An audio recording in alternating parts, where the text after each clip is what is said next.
August বিপ্লব, জুলাই বিপ্লবের মধ্য দিয়ে একটি নূতন বাংলাদেশের স্বপ্ন আমরা দেখতে পাচ্ছি।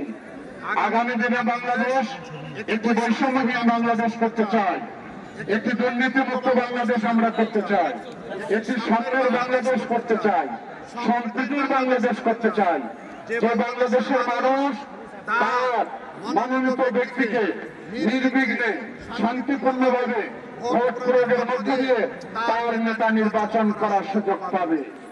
এই জুলাই বিপ্লবের মধ্য দিয়ে যারা আত্মহতি দিয়েছে তাদের স্মৃতির প্রতি গভীর শ্রদ্ধা জানাচ্ছি। তাদের জীবনের বিনিময়ে আজকে বাংলাদেশ মুক্ত। আজকে বাংলাদেশের পূর্ব দিগন্তে সূর্য উদিত হয়েছে।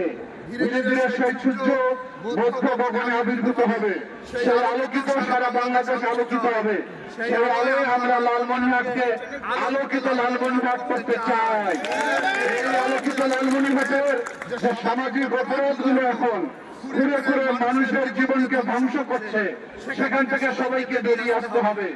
আমাদের মাদক থেকে বেরিয়ে আসতে হবে, বাল্য বিবাহ থেকে বেরিয়ে আসতে হবে, জুয়া থেকে বেরিয়ে আসতে হবে। সুস্থ দেহ সুস্থ মন তৈরি করবো। আগামী দিনে আলোকিত লালমনিরহাট গঠনের মধ্য দিয়ে সারা বাংলাদেশে লালমনিরহাট জেলাকে সর্বোচ্চ আসনে আমরা অধিষ্ঠিত করবো ইনশাআল্লাহ।